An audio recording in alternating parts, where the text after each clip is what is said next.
आपल्या सोबत आहेत मनसेचे शृंगारळी जिल्हा परिषद गटातून निवडणूक लढवणारे उमेदवार प्रमोद गांधी. गांधी साहेब, आपलं स्वागत आहे. निवडणूक लढवण्यामागची आपली भूमिका काय आहे आणि सध्याचं काय चित्र आहे? आपल्या माहितीच असेल की मुंबईमध्ये ठाकरे बंधू एकत्र आले. त्या अनुषंगाने आम्ही इकडे ठाकरे गटाचे आमदार भास्करशाह जाधव यांच्यावर चर्चा केली आणि आपण एकत्र निवडणूक लढू शकतो का या विषयावर आम्ही चर्चा केली आणि त्यासाठी आमदार भास्करशाह जाधव यांनी सकारात्मक उत्तर दिलं आणि त्यामुळे ही जी शृंगारतळी जिल्हा परिषद गट जो आहे हा ओबीसी साठी सुटला गेला असल्यामुळे त्यांनी मला इकडून निवडणूक लढवण्याची मला संधी दिली. त्याबद्दल मी आमदार भास्कर जाधव यांचे आभार व्यक्त करतो. आणि पूर्णपणे घोघर तालुक्यामध्ये आम्ही सर्व महाराष्ट्रानिक असतील किंवा शिवसैनिक असतील उभाटा गटाचे आम्ही सर्व एकत्र मिळून इथे निवडणूक लढवत आहोत. नगरपालिका निवडणुकीमध्ये आपल्या पक्षाचा एक उमेदवार निवडून आला आणि त्याच वेळी ही युती झालेली होती. तर तोच पायंडा जिल्हा परिषद निवडणुकीमध्ये पाहायला मिळतोय. परंतु तालुक्याचं राजकारण पाहिलं तर सेना भाजप युतीचं जबरदस्त प्राबल्य आहे. तर कशा पद्धतीने टिकाव राहू शकतो? तर प्राबल्य कोणाचं आहे बोलण्यापेक्षा जनता कोणाबरोबर आहे, खरे कार्यकर्ते, सच्चे कार्यकर्ते, एकनिष्ठ कार्यकर्ते कोणाबरोबर आहेत हे यांच्यावरती निवडणूक लढवली जाते. किती मोठमोठे आमदार असतील, खासदार असतील, जरी सोडून गेले असतील तरी तो सच्चा कार्यकर्ता आहे, सच्चा शिवसैनिक असतील, मनसेसैनिक असतील, हे हा जागेवरती आहे आणि त्यांच्या जीवावरती निवडणूक लढवली जाते आणि ते सर्व सहकार्य आमच्यावर असल्यामुळे आम्ही निवडणुकी लढवतोय आणि आम्हाला चांगला प्रतिसाद मिळतोय आणि आम्हाला चांगलं यश मिळेल हा पूर्ण विश्वास आहे. आपला अजेंडा नेमका काय आहे? अजेंडा खूप आहे. एक तर विकासाचा अजेंडा आहे, त्यामध्ये खूप सारी गोष्टी येतात. आरोग्य आहे, शिक्षण आहे, जिल्हा परिषद शाळा असतील, बाकी इतर जे तुमच्या शेती आहे, खूप साऱ्या याच्यामध्ये आहे गोष्टी ज्यावरती आम्हाला काम करायचं आहे आणि मला त्यामध्ये काम करायला खूप आवडतं. त्यामुळे शिक्षण असेल, क्रीडा असेल, आरोग्य असेल, याच्यावरती आम्ही जास्त भर देऊन त्यावरती काम करू. आपल्या जिल्हा परिषद गटामधून अन्य 2 पंचायत समितीचे उमेदवार पण आहेत, तर त्यांच्याविषयी काय सांगा? माझ्याबरोबर शृंगारतळी पंचायत समिती गटामध्ये उबाटाचे संजय पवार आहेत, त्यांची निशाणी मशाल. दुसरे आमचे तळवली पंचायत समिती गणामध्ये आहेत संदीप धनावडे, त्यांची निशाणी मशाल आहे आणि मी स्वतः शृंगारतळी जिल्हा परिषद गटात असून माझी निशाणी रेल्वे इंजिन आहे आणि आम्ही तिघही भरघोस मताने निवडून येऊ असा तिघांनाही विश्वास आहे आणि हा तिघांचा निवडणुकीचा निकाल चांगला लागेल हा पूर्ण विश्वास आहे. सध्या कशा पद्धतीने प्रचार यंत्रणा राबवली जाते?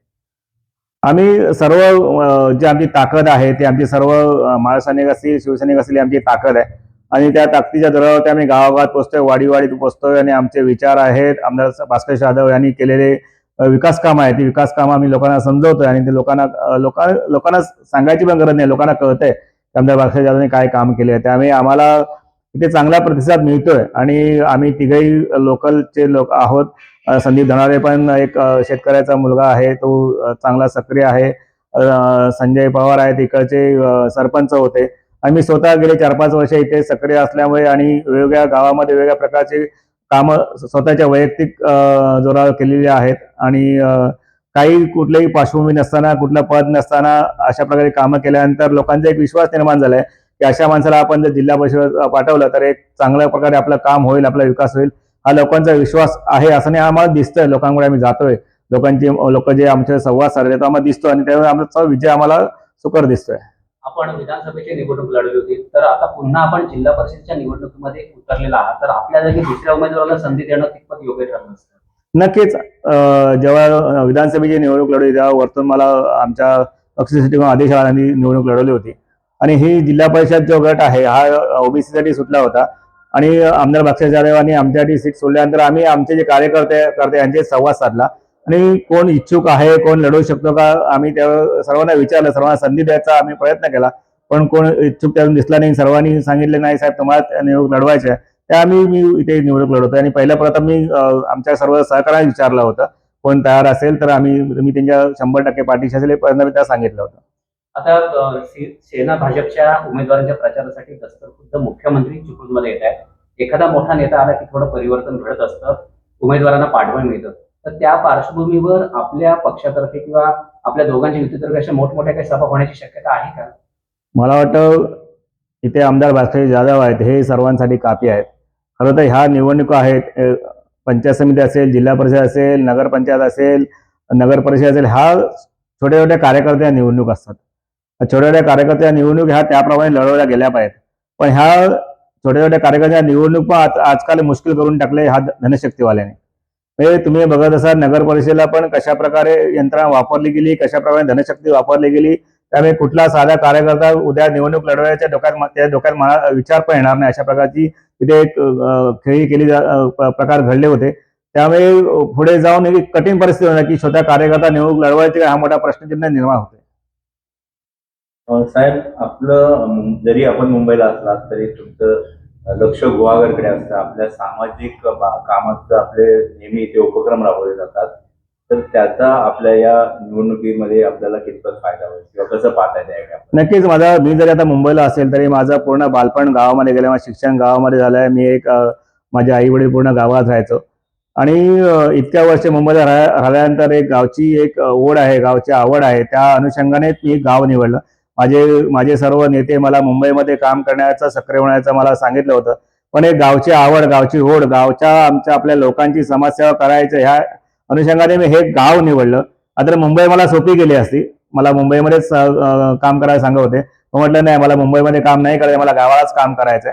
त्यामुळे मी हे गुहागर तालुका निवडला आणि इकडे सक्रिय झालो. इकडे मी लोकांची सेवा करतोय. विधानसभा निवडणुकीच्या आधी आपण एक सर्व समाज बांधवांची क्रिकेट स्पर्धा आयोजित केली होती आणि त्या क्रिकेट स्पर्धेमध्ये स्वतः आमदार भास्कर जाधव खिलाडी वृत्ती दाखवून जरी ते निवडणुकीला आपल्या विरोधात उभे होते तरी ते आले होते. त्यावेळी छत्रीची मोठी चर्चा झाली की भास्कर जाधवांवर पावसामध्ये आपण छत्री धरली होती. तर ती छत्री ज्यावेळी धरली त्या छत्रीचे आता या ठिकाणी आपलं बचाव होण्याच्या दृष्टीने कसं पाहताय? नक्की तिथे तो योगायोग झालाय. त्यावेळेस छत्री आमदार भास्कर जाधव आम्ही त्यांना निमंत्रण केलं होतं, ते आले आमच्या निमंत्रण मान देऊन. तेव्हा असा कुठे उल्लेखही नव्हता युतीचा किंवा आघाडीचा. पण तो एक टर्निंग पॉईंट निघाला. आम्ही आमदार भास्कर जाधव एक छत्री गिफ्ट केली होती आणि त्यानंतर जी चर्चा रंगली ती प्रत्यक्ष आता आली आहे समोर आणि आमदार भास्कर जाधव आणि आम्ही एकत्र काम करतोय आणि चांगल्या प्रकारे आमचा हे आहे, सहकार्य आहे एकमेकाशी आणि आम्ही काम करतोय. असंच काम पुढे आम्ही चालू राहू. आमदार भास्कर जाधव यांनी जो विकासाचा अजेंडा आता घेतला आणि जी कामं चालू आहे तीच कामं पुढे कंटिन्यू करू आणि त्यांच्या मागे आम्ही असंच काम करत राहू. रोजी अनेक वर्षानंतर शिवसेना आणि मनसेची युती झाली. मुंबई महानगरपालिकेमध्ये चांगलं यश मिळालं. त्या युतीचा ग्रामीण भागावर कितपत परिणाम झाला? नक्कीच नाही. म्हणजे ग्रामीण भाग हा मुंबईशी जोडला गेलेला आहे. इकडचे जे चाकरमानी असेल किंवा आपले इकडचे सर्व लोक मुंबईमध्ये जास्त वास्तव्याला आहेत. त्यामुळे गावचं राजकारण हे मुंबईच्या लोकांमध्ये खेळलं जातं.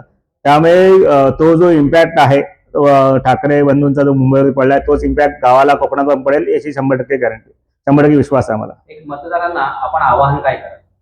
मतदारांना एवढंच आवाहन करे की आम्ही या शृंगारताली जिल्हा परिषद गटामध्ये मी प्रमोद कांदे असेल, मनसेतर्फे निवडणूक लढवतोय. माझ्या निशा इंजिन आहे. आमचे दुसरे जे उमेदवार आहेत तळवली पंचायत समितीचे संदीप धनावडे आहेत. ते पण एक गरीब घरातून आलेले कार्यकर्ते आहेत. ते पण सरपंच होते आणि दुसरे जे आहेत शृंगारताली पंचायत समिती संजय पवार आहेत, ते पण सरपंच होते. त्यांना कुठली त्यांच्या राजकीय त्यांची बॅकग्राऊंड नसताना असे उमेदवार समोर येतात. त्या लोकांनी त्यांची तळमळ समजावं आणि त्यांना मोठ्या मताने जिंकून द्यावं हे लोकांना मी आवाहन करतो.